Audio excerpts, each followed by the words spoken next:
दरअसल मैनपुरी के करहल सीट पर उपचुनाव का दंगल शुरू हो चुका है। सपा का सबसे मजबूत अखाड़ा माने जाने वाली इस सीट पर पार्टी मुखिया अखिलेश यादव के भतीजे और पूर्व सांसद तेज प्रताप यादव को मैदान में उतारा गया। दूसरी तरफ भाजपा से उनके फूफा यानी चाचा धर्मेंद्र यादव के सगे बहनोई अनुजेश यादव मैदान में हैं।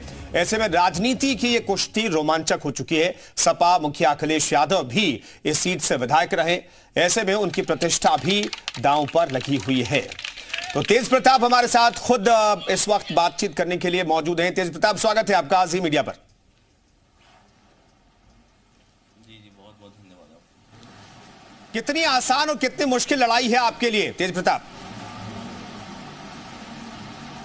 देखिए, हर चुनाव अपने आप में एक चुनौती होता है और हम लोग पूरी गंभीरता के साथ इस चुनाव को लड़ रहे हैं। और यहाँ की जनता जो है वो हमेशा समाजवादी विचारों की रही और पूरी जनता हमारे साथ में, जनता चुनाव लड़ा रही है और पूरा समर्थन हम लोगों को मिल रहा है। और मुझे उम्मीद है कि भारी मतों से समाजवादी पार्टी इस चुनाव को जीतेगी। आपकी फैमिली का एक शख्स, ठीक है, वो दूसरी पार्टी से हैं, बीजेपी के प्रत्याशी हैं, आपको लगता है कि इस दांव ने थोड़ी सी मुश्किल आपके लिए खड़ी की, आप लोगों के लिए? देखिए, भाजपा ने कई प्रत्याशियों से बात की और कोई प्रत्याशी करहल से चुनाव लड़ने के लिए तैयार नहीं हुआ।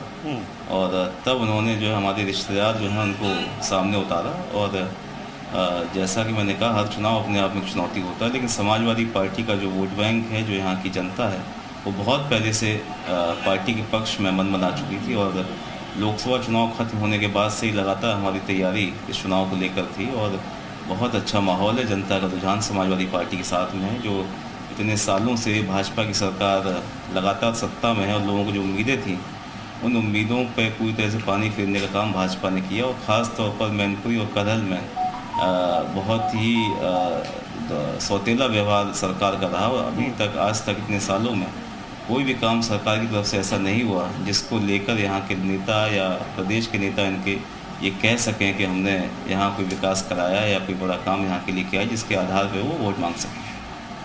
तेज प्रताप, आज मुख्यमंत्री योगी आदित्यनाथ भी आप लोगों के गढ़ में आने वाले हैं, कुछ मैसेज देना चाहेंगे आप अपने सपोर्टर के लिए? देखिए, मुख्यमंत्री जी आ रहे हैं, अच्छी बात है, स्वागत उनका है। और वो कुछ दिन पहले भी आए थे जब आचार संहिता नहीं लगी थी और उस समय उन्होंने कई घोषणाएं, विकास की योजनाओं की घोषणा की थी यहाँ करहल में। लेकिन लखनऊ पहुँचने के 2-3 दिन बाद ही उन योजनाओं को कैंसिल कर दिया गया, जो प्रस्तावित योजना मुख्यमंत्री जी की घोषणा की थी। तो आज भी मुझे लगता है, क्योंकि मुद्दा उनके पास कोई है नहीं, काम उन्होंने किया नहीं है, तो वही फिर से जुमलों की बौछार होगी, झूठे वादे होंगे और सांप्रदायिक रंग देने का जो प्रयास भाजपा कर रही है, हो सकता है उसी बात को लेकर ये फिर से जनता से कहें। बाकी और कोई नई बात ऐसी नहीं जनता की जो पहले ना सुनी हो यहाँ की जनता ने। क्राइम को लेकर के अखिलेश यादव की सरकार को याद कराते रहते हैं मुख्यमंत्री योगी आदित्यनाथ हो या पूरी बीजेपी हो। क्राइम रेट को लेकर के, महिला अपराध को लेकर के और महिला अपराध में समाजवादी पार्टी के कुछ नेताओं की संलिप्तता के हाल की खबरों को लेकर के आप लोग टारगेट पर रहे। आपको लगता है इससे जो महिला वोटर खास तौर पर है वो आप लोगों से छिटक सकती है? देखिए, क्राइम अगेंस्ट विमेन में इस समय यूपी नंबर 1 पर है। ये बात मैं नहीं कह रहा हूँ कि एनसीआरबी का जो डेटा है आपके पास में मौजूद होगा, उसमें उत्तर प्रदेश नंबर 1 पर है। और जहाँ तक सत्ता संरक्षित अपराध की अगर बात करें तो आप भी बेहतर जानते होंगे कि कितने बड़े नेता भाजपा के पिछले कुछ सालों में महिला अपराध के खिलाफ लिप्त पाए गए और सरकार ने पूरी तरीके से उनको बचाने की कोशिश की और बचाया भी। और मैं नाम नहीं लूँगा, लेकिन कई सारे बड़े नेता थे, आपकी जानकारी में है। और आज स्थिति ये है कि लखनऊ जैसे शहर में जो राजधानी है, जहाँ सारे अधिकारी, मुख्यमंत्री, मंत्री रहते हैं, वहाँ भी महिलाएं सुरक्षित नहीं हैं। और ये जो आम घटनाएं हो चुकी हैं आज की तारीख में, हर ज़िले में, हर शहर में महिलाओं के खिलाफ जो अपराध हो रहे हैं उसको रोकने में पूरी तरीके से नाकाम भाजपा सरकार है। सत्ता संरक्षित जो अपराधी, जो गुंडे हैं, वो खुलेआम मनमानी कर रहे हैं, पुलिस उनको गिरफ्तार नहीं कर रही।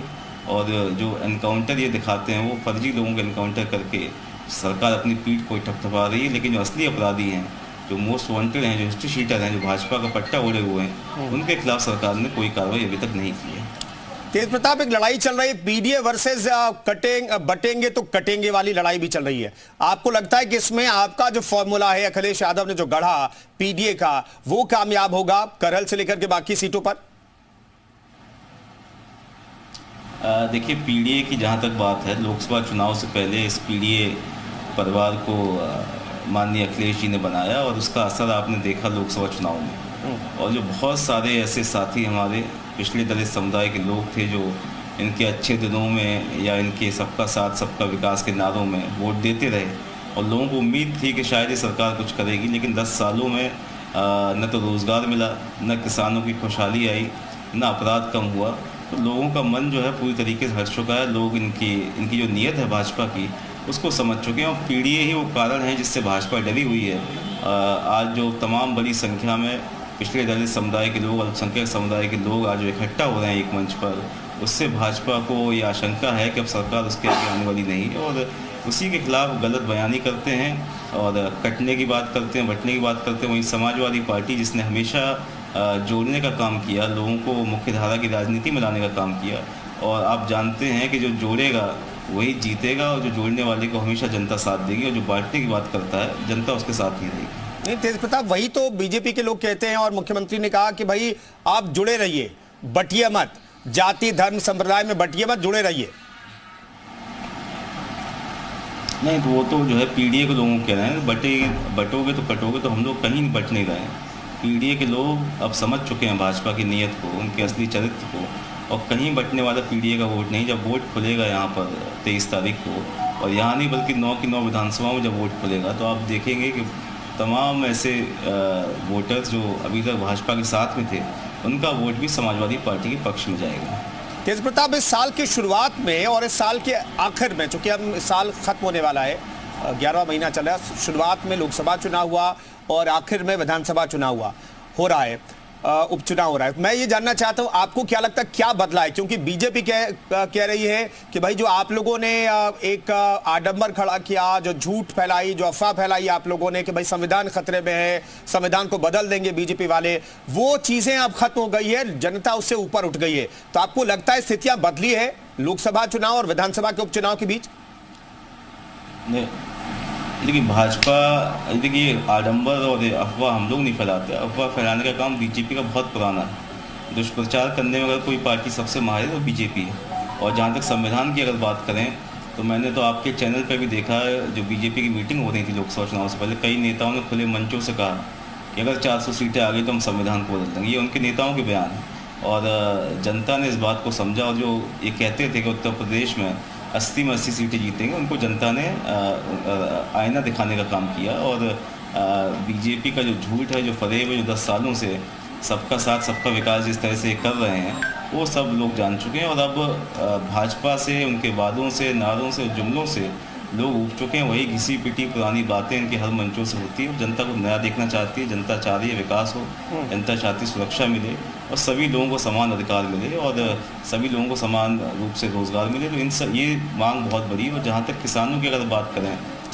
आप देख रहे हैं कि आज जो सोसाइटियाँ जो हैं जहाँ खाद मिलती है वहाँ लाइनें लगी हुई, लेकिन एक बोरी खाद भी किसान को नसीब नहीं हुई। सब ब्लैक मार्केटिंग भाजपा ने करा दी, तो किसानों को परेशान किया, रोजगार दे नहीं रहे हैं। तो ये सब बातें इनकी पुरानी हो चुकी है। अब जनता का विश्वास जो है पूरी तरीके से भाजपा से उठ चुका है। ठीक है तेज प्रताप, ये आखिरी सवाल, लेकिन इसमें 2 हिस्से हैं। एक तो आर्टिकल 370 को लेकर के समाजवादी पार्टी आप लोगों का स्टैंड क्या है, क्योंकि वहां पर सियासत इस पर गर्म, विधानसभा में तो हाथापाई हो जा रही है।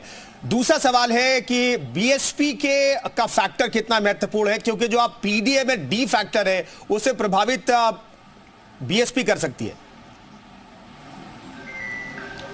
आर्टिकल 370 की चर्चा और उसका जवाब जो है वो पार्टी का शीर्ष नेतृत्व देगा। और जहाँ तक बात है जो डी फैक्टर की आप बात कर रहे हैं, और बीएसपी चुनाव लड़ रही है और भी 1-2 दल हैं जो चुनाव लड़ रहे हैं, लेकिन जैसा कि मैंने पहले कहा कि भाजपा को हराने के लिए जनता आज वोट करना चाह रही है। जनता ये देख रही है कि भाजपा को हराने में कोई सक्षम है तो समाजवादी पार्टी है। और बहुत सारा बदलाव पिछले कुछ सालों में हुआ और लोगों का जो विश्वास है वो पुनः समाजवादी पार्टी पर भरोसा जताया लोगों ने। अखिलेश जी की जो नया नेतृत्व है, जो नए विचार और सोच उनकी है, जो विजन है, उस पर लोगों का विश्वास है। और हमने जो सबको साथ लेके चलने की बात कही है, उस बात पर लोगों को विश्वास है कि समाजवादी पार्टी अगर आएगी तो सबका साथ भी होगा और सबको साथ लेकर ही चलेगी। ठीक है, बहुत बहुत धन्यवाद तेज प्रताप हमसे बातचीत करने के लिए। तो करल से समाजवादी पार्टी के उम्मीदवार हैं और वो चुनाव लड़ रहे हैं और उन्होंने सारे सवालों का बेबाकी से जवाब दिया है। फिलहाल एक छोटा